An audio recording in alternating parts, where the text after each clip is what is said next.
Well, thanks so much for sticking with Fox 21 News for complete coverage on the Waldo Canyon fire. You can also follow us live or streaming on our website, fox21news.com. I think now we want to head back out to Abby Burke, who is still live. Is she still live at I-25 in Garden of the Gods? I believe so.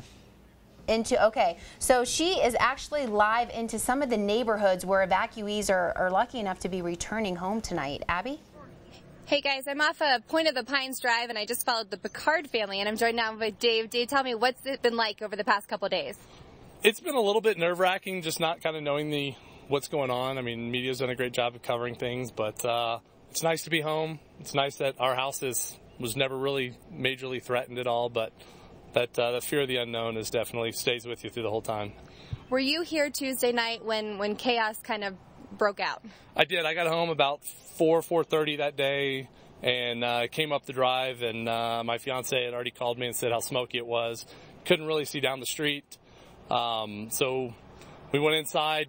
No evac orders at that point. At about 6:30 or so, we got the reverse 911 call that it was time to evacuate, and we packed up. And having to pack up a house is a very weird feeling. You kind of walk out and decide, what else did I need to bring? And ultimately, you forget things. Passports were left and didn't even think about them.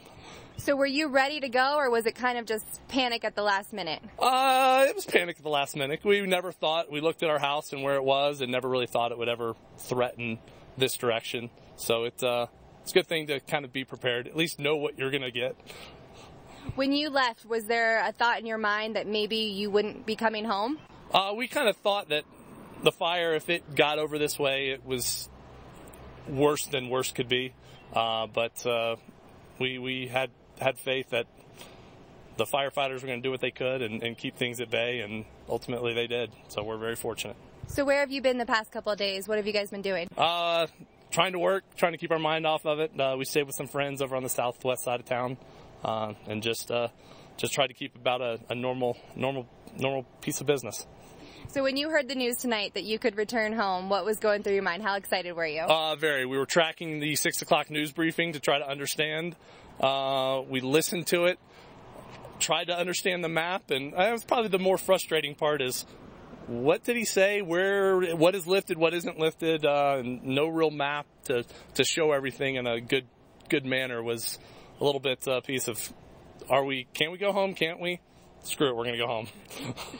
Now, I grabbed you before you even got in the door. What's the first thing you're going to do when you get inside? We'll take a picture of my fiance hugging the house. It was something she claimed I had to do. But just kind of just sit down and relax and be happy that we're back home. All right, thank you so much, Thank Dave. you. Welcome home. So that's we're off of the Point of the Pines again. Lots of people going through the same thing, returning back home for the first time. Very excited to be here. I'm going to send it back to you guys now. Reporting live, Abby Burke, Fox 21 News. Oh boy, they're very well. We might have to write that one down. That could be the quote of the night. He just said, screw it, we're going home. Yeah, we're going home. No, that map, it was. We talked about